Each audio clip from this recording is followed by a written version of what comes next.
우리 증시와 시장 이모 저모 이슈를 좀 체크해 볼 수 있는 시간 한치호 위원의 경제 포커스입니다. 오늘 위원님 좀 나와주고 계시는데요. 인사 한 말씀 부탁드립니다. 안녕하세요. 네, 안녕하세요. 네. 또 일주일 만에 뵙습니다. 네.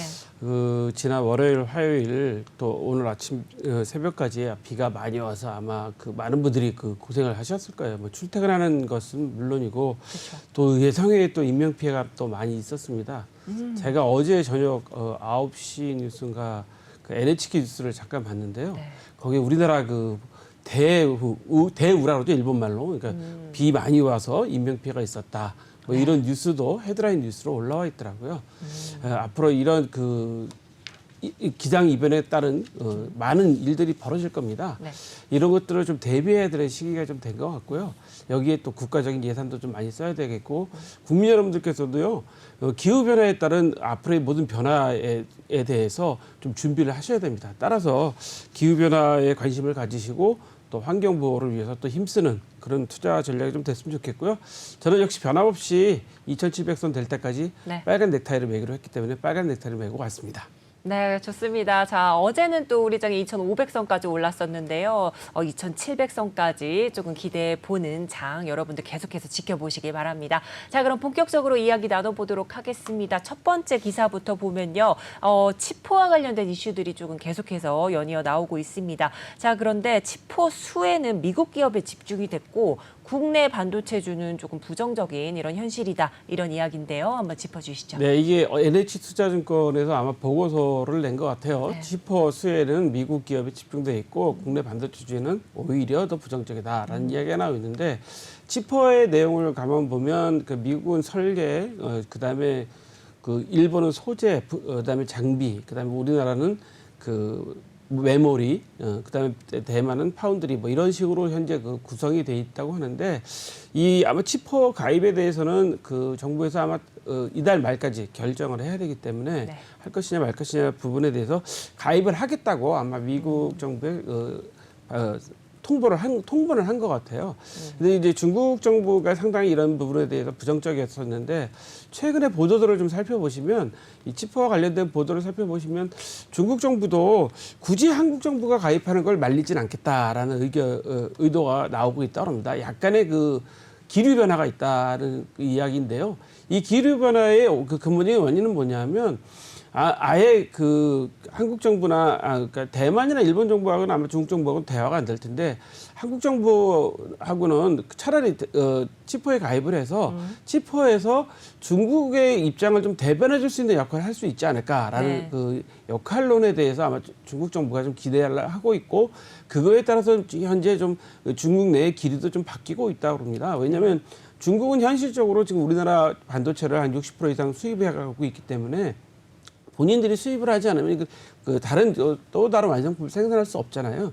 그렇기 때문에 아마 중국도 이런 미국과 현재 패권 전쟁을 하고 있으면서 경제 전쟁을 하고 있는 이런 상황에서도 실리를 좀 추구해야 되는 상황이기 때문에, 네. 한국이 치포에 가입하는 거, 뭐 대만이나 현재 대만과는 극렬하게 대립되고 있는 상태고, 네. 일본과는 극렬까지는 아니지만 대립되고 있는 상태인데도 불구하고 한국 정부에 대해서는 그럼 치포에 가입을 해서 차라리 치포 집단에서 중국의 입장을 좀 대변할 수 있는 역할을 해주면 오히려 더 그것이 더 효율적이겠다. 오히려 그게 더 국익에 도움이 되겠다라는 전략으로 좀 서서히 선회하고 있는 거 아닌가라는 생각이 들어가는데요. NH투자증권 이 보고서를 보면 오히려 국내 반도체는 부정적이라고 했는데, 네. 이것도 사실 해봐야지 아는 거거든요. 왜냐하면 이미 삼성이 미국에다가 반도체 생산 공장을 짓겠다고 했고, 네. 하이닉스도 했기 때문에 이런 상황들을 다 보면 무조건 부정적이라기보다는 이 부정적인 것을 좀 효율적으로 경제적으로 좀 이득이 가게끔 바꿔나가는 전략, 이게 바로 중요한 것이기 때문에 오히려 이렇게 부정적인 보고서가 나온 걸 잘 타산지석 삼아서 우리가 좀 대응을 했으면 좋을 것 같고요. 투자하시는 분들도 반도체주에 대해서 면밀히 좀 이렇게 뉴스들을 좀 살펴보시라고 뉴스에 올려봤습니다. 네, 그렇습니다. 치포 가입을 앞두고 여러 가지 이야기가 나오고 있는 가운데 이제 국내 움직임이 조금 예의주시되고 있는 상황입니다. 자, 그럼 현대차가 배터리도 이제 원재료 공급망이 재편이 필요하다라는 이런 이야기가 나오고 있는 상황인데요. 한번 짚어주시죠. 이 미국 상원이 인플레 감축 법안을 현재 통과를 시켰죠. 그러니까 인플레를 감축하기 위해서 이제 지원을 해주는 이런 내용의 법안인데요.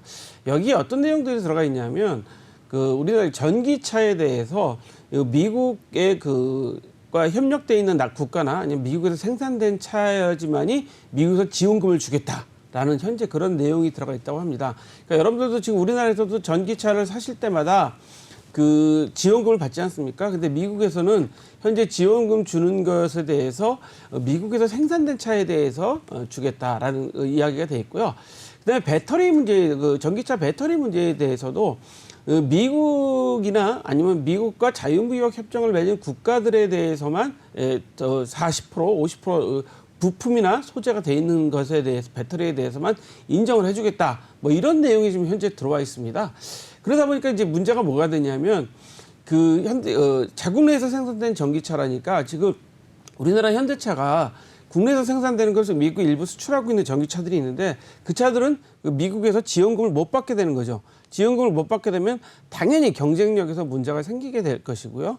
그런 문제가 되다 보니까 현대차는 지금 노조하고 아마 이 협상을 좀 벌여야지만이 생산에 대한 협상을 벌여야지만이 원활하게 돌아갈 수 있다고 보여지고요. 근데 배터리도 마찬가지로 현재 미국과 자유무역을 맺은 국가 또는 미국에서 생산되는 거 뭐 이런 것들이 원재료나 부품 이런 이야기가 나오다 보니까 결국 우리가 지금 원재료 소재 원재료죠. 원재료를 주로 중국에서 많이 수입을 해왔는데 이 소재 도입도 소재 구입도 다변화해야 되는 그런 상황에 지금 현재 놓여져 있다는 거죠. 결국 이 얘기를 전체적으로 풀어보면 뭐냐면 결국 미국은 중국을 좀 전기차 시장에서 좀 배제를 하겠다. 그러니까 앞으로 미국과 중국의 극렬한 현재 경제 전쟁 하에서 이런 상황을 좀 벌이고 있다고 지금 이제 판단이 되고 있는 건데요. 지금 여러분들께서도 지금 보시면 잘 아시겠지만 배터리 같은 경우도 지금 현재 미국의 지난번에 LG하고 SK하고도 미국 시장에서 극렬한 소송까지 벌이는 전쟁까지도 벌였습니다. 그런 전쟁까지 벌이는 상황을 우리가 보면서 느낀 게 뭐냐면 국가 간에 이런 일이 있으면 안 되겠다라는 이야기들을 많이들 하셨었죠.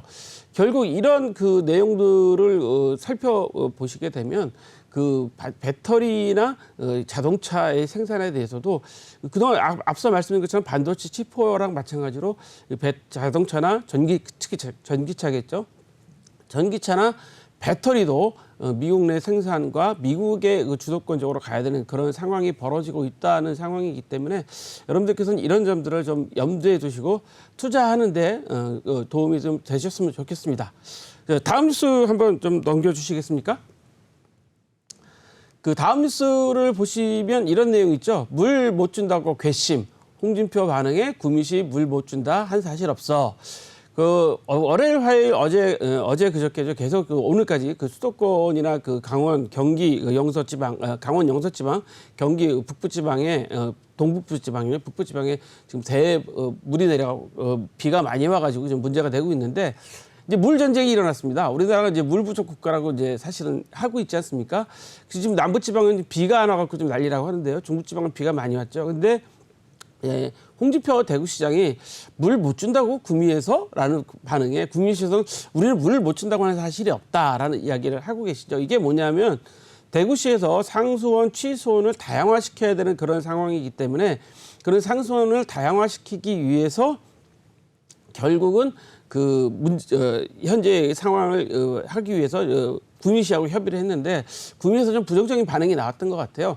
그러다 보니까 이제 홍준표 시장이 물을 못 준다니 과거에 낙동강 패널 사건도 사실 구미공단에서 나오는 폐수들 문제 때문이 아니었냐라는 격한 반응을 보이면서 그렇다면 우리도 협조하지 않겠다 하니까 구미시에서는 우리는 그런 적이 없다. 구미시도 사실은 이번에 도지사 과거 시장이 도지사와 이런 맺었던 여러 가지 물과 관련된 내용들이 구미시도 좀 불만스럽다. 취소원을 계속 상류로 옮겨야 되는 그런 상황을 지금 벌이고 있다는 거죠.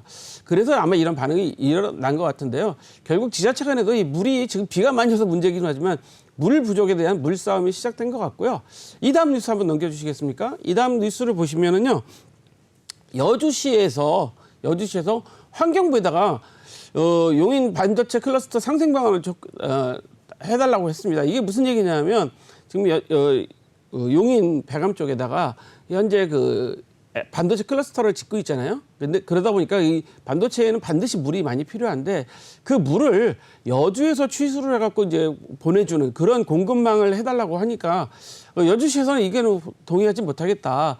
여주를 여지껏 자연보호구역으로 다 묶고 나서 여주는 이런 혜택 받은 게 없다. 심지어는 그 여주시의 반응은 뭐냐면 4대강을 해갖고 우리한테 돌아오는 거라고는 결국 비가 많이 와서 충직 때문에 문 여는 것뿐이 없다. 수문 열어서 물 많이 내려오는 것뿐이 없다라는 이런 격한 반응을 보이고 있는 거죠. 그래서 여주시에서는 우리를 환경보호구역 권역으로 묶어서 많은 그 제한을 가하지 말고 여주는 사실 생산 공장이 없거든요. 그러다 보니까 여주시에서는 우리도 성장 권역으로 좀 열어달라라는 반응을 보이고 있는 거고요. 여기에 여주시에서 이제 격하게 반응한 것 중에 하나는 또 뭐냐면 원주 문막에 지금 산업단지를 지면서 강원도에서는 원주 문막 산업단지에다가 도지사를 비롯해서 원주시장이 윤석열 대통령한테 지금 계속적으로 반도체 공장을 유치해달라고 좀 계속 하고 있는 상황이기 때문에 그렇게 되면 여주시 같은 경우도 반도체 그 문막에서 나오는 반도체 공장에서 나오는 그 물이 결국 계속 그 여주시내로 여주 한강으로 남한강으로 흘러들어오는 그런 상황이기 때문에 격한 반응을 보이고 있는 거죠. 앞서 구미와 대구 사태, 그다음에 여주의 이런 물과 관련된 사태들 이런 것들을 다 이제 보시면 비가 많이 와서 우리가 걱정을 많이 했지만 물이 중요하다는 걸 다시 한번 느끼게 되겠죠. 결국 치산치수 물을 잘 관리하는 거. 비가 많이 왔을 때 물을 잘 관리하는 게 중요하다는 그 내용이어서 뉴스를 올려봤습니다. 반도체 문제, 자동차 문제, 전기차 문제, 그다음에 물 문제까지 뉴스로 다 올려봤습니다. 네, 그렇습니다. 이렇게 구미시와 여주시에 이은 좀 물 문제에 관련된 이런 이슈 체크를 해주셨습니다. 자, 여기에 또 숙박 예약 서비스 업체인 에바종이 숙박비 미입금 논란을 조금 낳고 있는 상황인데요. 어떤 내용일지 한번 짚어주시죠. 에바종이라는 그 숙박 예약 사이트죠. 네. 예약 플랫폼이 있었는데 여기가 지금 현재 며칠 전부터 직원들이 전부 다 재택근무를 하고 이제 호텔에 현재 이용하시려는 회원들이 가면 돈이 입금 안 됐기 때문에 회원이 다시 결제하셔야 됩니다라고 해서 지금 문제가 지금 상당히 일어나고 있고 경찰에서도 수사를 이제 시작하는 것 같습니다. 근데 문제는 뭐냐면 이 호텔이 이 뉴스 연합뉴스의 현재 그 보도 내용을 보면 이 호텔 예약 사이트인 에바종이 사실 2020년부터 자금난을 겪기 시작해갖고 그 국내 호텔들한테 수천만 원씩 미수금이 있다는 거예요. 네. 미수금이 있다 보니까 에바종의 예금 통장에는 전부 압류가 걸려 있고 심지어는 압류가 걸려 있어서 돈을 받아야 되는 호텔 체인들이 어쩔 수 없이 압류를 못하니까 채무 불이행자 명단에 법원에다 올려달라고 해놓고 있는 상태고 이 에바종 사태 처음 나왔던 뉴스를 보시면 에바종에서 돈을 받을 때 회사의 통장으로 받은 게 아니라 개인 대표이사의 통장으로 받았다는 그런 내용도 조금씩 나오거든요. 아마 2020년부터 계속적으로 이게 묶이는 바람에 그렇게 됐던 것 같은데요.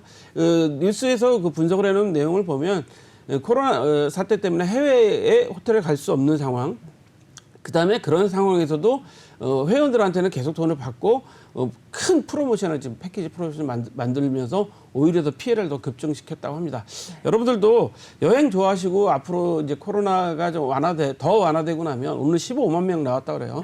더 완화되고 나면 여행들 많이 다니시고 할 텐데 이런 호텔에 대한 사이트 이런 플랫폼 사이트에 가입하실 때 좀 신중해야 되지 않나라는 말씀도 좀 드립니다. 이게 지금 몇 천만 원짜리 회원 카드도 있다고 하는데요.